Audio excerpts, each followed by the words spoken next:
Hello everyone. October 31. So probably if you think about this date, you will think about pumpkins, candies, or costumes. But October 31 is also Our Lady's anniversary. So the first ever Our Lady's event took place on San Francisco on October 31, 2012. So this means that last year's was Our Lady's 10th anniversary. Woo! Happy birthday.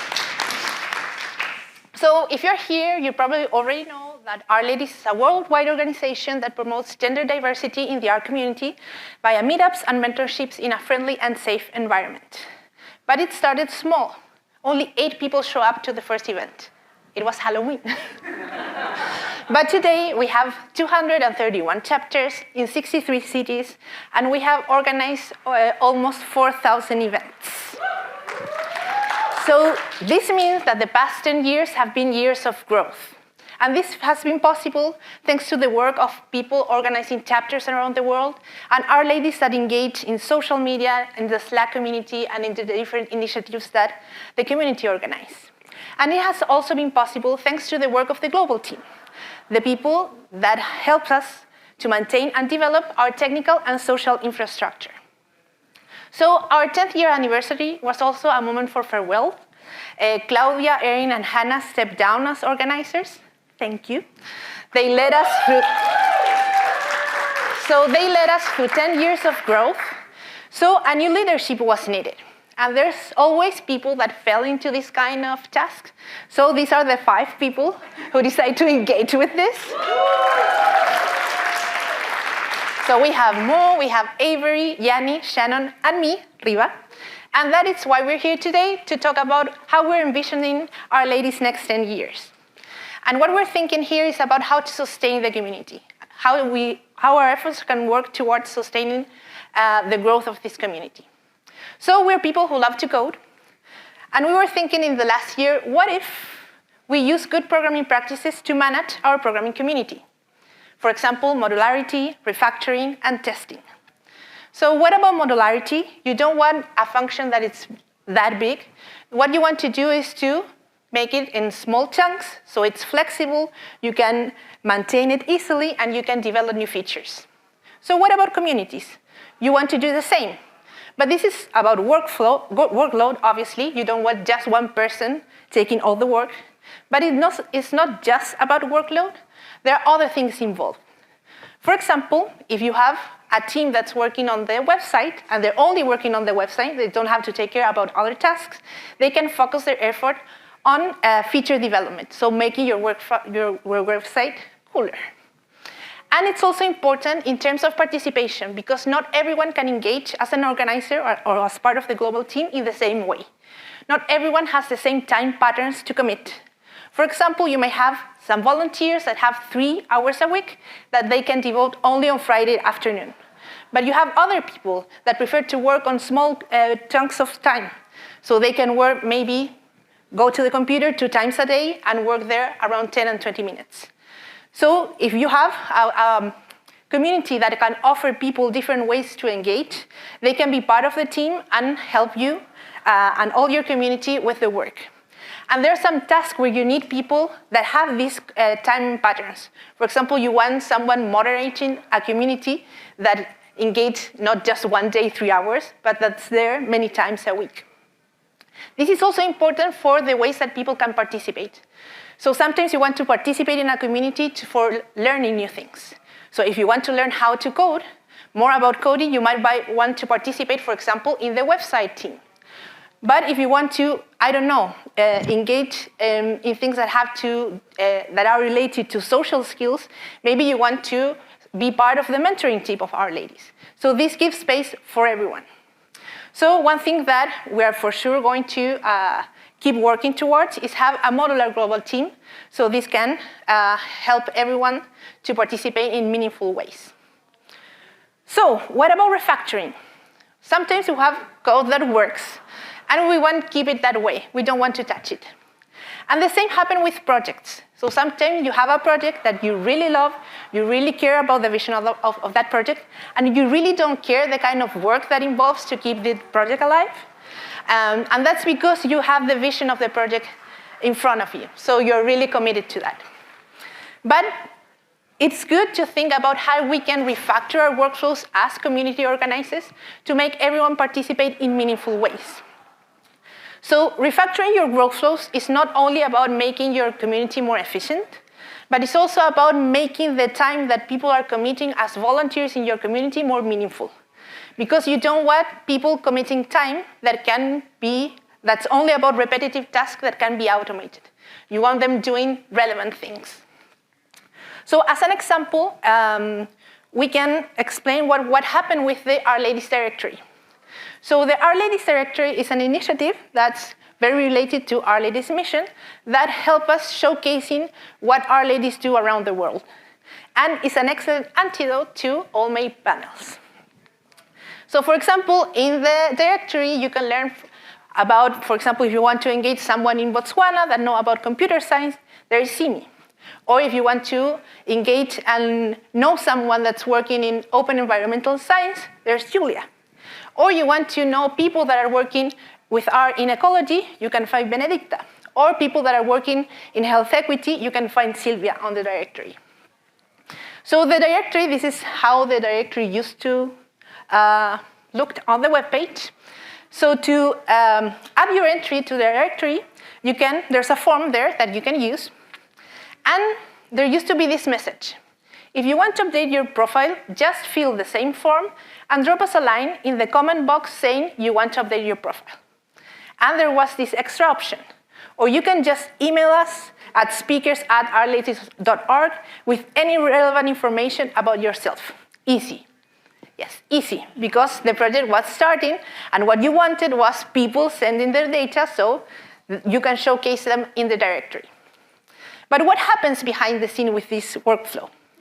So you have a spreadsheet, and people start submitting their entries, and you have to take this information and put it on the website, and you work in these 2 entries, so you're going to put a color to remember that those are already on the website. And you keep working, and then this one is not really well, so you're going to work in this one afterwards, so you put another color in there, so you remember that this one has a problem. And you keep working, and then you realize that this entry, in the comment they put, this is an update, so you have to treat this one differently. And then an email arrives, and you have to take the information from the email and put it here, so it can go to the directory. So this workflow worked. So it worked for years, and it could have kept working, but it has some problems. It's difficult to maintain. There's a lot of space for human error, so you don't want someone submitting their data and you not uploading it to the directory. You can schedule the work, so maybe you decide that you want to work on the directory on Fridays, but you receive an email on Monday, on Tuesday, on Wednesday about people wanting to upload their data.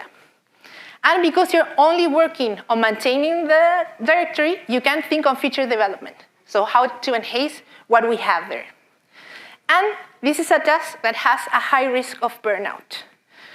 Because what the directory does is really awesome. So it helps showcase what Our Ladies are doing around the world. So maybe you don't care that it's a repetitive task, copy and pasting information to the website. But things happen in life, and sometimes under certain circumstances, you're not seeing what the bigger picture is. And you realize that you're only copy-pasting information and don't understand why. And this is like the perfect recipe for burnout. So last year, there was an opportunity. Mo was leading the team to turn our website from WordPress to Hugo. And this one was an opportunity to think again about the workflow that we have for the directory. To think in a way that people can work in it, and it's meaningful, and we can end with the same result. So we still have a form. The form is there. People still submit their data through a form. But now we're working with Airtable, and now people choose an option that's parametricized. If it's a new directory entry, if this is an update, or they want to delete their entry. And now we're using GitHub Actions. So GitHub Actions are a way to automate the workflow of taking the data from the form and move it to the website. So basically, in the directory repository, we have a folder with our actions. There's the workflow. There are a lot of workflows, but one is about updating, taking the data from our table and move it to the website. This is a glimpse of the workflow, but what's important here is that it runs on Friday. So it's scheduled. So people in the team know when the data is going to appear in the repository. So basically, what the workflow does is that it takes a couple of R scripts that get the data from our table, that validate the JSON files, and then the action create a pull request. GitHub Actions allowed you to customize the commit message, the branch name, the labels that you want to add, the title of your pull request. And the experience of the team at the end is very different, because in the previous workflow, this is what they were dealing with. And now, on Fridays, a pull request appears with all the data ready to be committed to the website. Woo. So now the focus of the task is on the review, not in copy-pasting. The task can be scheduled, and people have time for planning features for the website. For example, how to filter the entries that are there, or some other awesome stuff that the website and the directory team are always thinking about. So refactoring workflows is an opportunity also for learning. So we like to solve problems using code. So refactoring your workflows is not extra work, but it's work that probably people in your community will want to be engaged with, because they're going to learn something new about programming. So if you want to be in next Friday's pull request, you have to go to ourladies.org/directory-update, and your entry will be updated.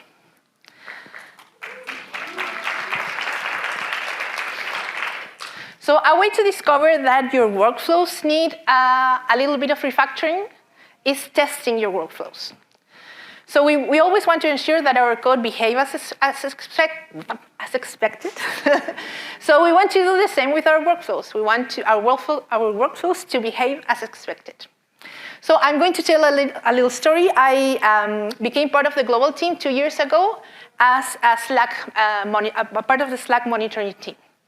And this is a task that I jump into very easily, because I was already a person who was using Slack. I know how the code of conduct of Our Ladies work, because I was an organizer. So it was very easy to me to know how to perform this task. And a couple of months later, there were people needed for the meetup team, people who managed the meetup accounts of all the chapters. And I fell. I wasn't able to successfully start doing this task. And I was wondering why, because there's very good documentation. So there's all the goal of the task, all things that a meetup account manager needs to do was very well explained. But I didn't know how to become the person that can use the documentation. So there was a gap between me and the documentation that I didn't experience when I was working in Slack, because I already was familiar with that. And I discovered that the problem was not with the technical infrastructure, but with the social infrastructure. So for example, to use that documentation, I needed some credentials, but I didn't know who I need to ask for that credentials. And the person who gave the credentials didn't know that I was in need of them. So we were basically testing in production. And the problem of this is absolutely valid, you can do this, but the problem of testing in production is that in some cases, what happened is something failed, and in this occasion, with perspective, I know that what failed was the workflow, but at that moment, I thought that I was failing, because I wasn't able to complete the task that I was expected to do. So designing onboarding processes can help you to test your community workflows and documentation. This is an excellent way to realize that the way that your workflows are working is what you expect. So this is very important. This is like time you want to spend in.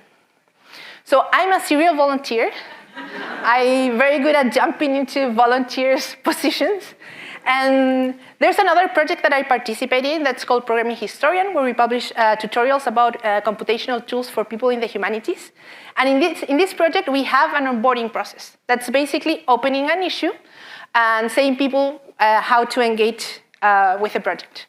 We have very good documentation, So all the tasks that people need to know are there. But what we onboard people because we need them to become the person that can use the documentation. So in this issue that we open, we welcome people because we're nice. We explain what the project will do, what the programming team will do to onboard you. We explain people what they should do to be onboarded. And that allows us to people becoming part of the team with no problem. So at Other Ladies, we start designing onboarding processes. This is the first one we try to explicitly mention the task. It has 3 hearts, but this first version has a very complicated problem. We hard-coded things. We hard-coded people's names. And you never hard-code people's names on your documentation. Because, for example, last week, we discovered that Hannah was still on our documentation, and people were going to ask her to create GitHub repositories. And we want Hannah working on tidy models, not creating repositories for other people. So now we are improving our onboarding processes, and now we only mention teams because it's easier to maintain. So every time we onboard a new member, we discover new ways to improve our documentation and our workflows, and we're going to keep working on that. So obviously, we ask ourselves, what if we automate part of the process? So now we have a GitHub action that we dispatch it by running our workflow manually. And what we do is that we put the team that the person is getting on board, the name of the person, and their GitHub handle. And when we run this workflow, what is going to happen, like very fast, is that it will take our issue template. It will take the information from the inputs that we put there. We will get the user ID, check if it's already on our organization, invite the user to the organization, wait for the user to accept the invitation, add the user to the corresponding GitHub team, combine the templates, and replace placeholder, and finally create an issue to welcome someone new to the global team. So that's only you have to click some buttons, and the template is there. So, as we said before, we love coding. And in this past year, we've been thinking how we can use these good programming practices to improve the work that we're doing at Other Ladies Global. And the takeaways here is that designing a modular community is a good way to distribute work and to distribute work in a meaningful way. Refactor your workflows. It's important to avoid repetitive tasks, and on the long run, make your process easier to maintain and avoid burnout. And creating onboarding processes is a good way to test your technical and social infrastructure to keep all your processes run smoothly. So let's bring the joy of programming to our community management, and hope you can take some of these ideas and put it on practices on your own communities. Thank you.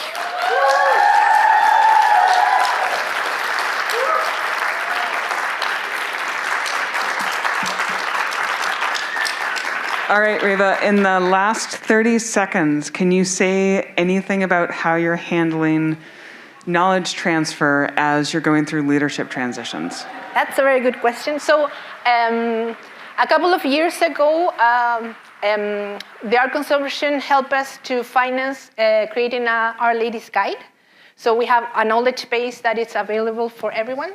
So the transition, so in terms of knowledge about the organization, we have that as a knowledge base. So I think the most difficult things have been like bureaucratic things that are involved in an organization like that. Banks, for example. Banks. Okay, fantastic. Let's thank Riva again.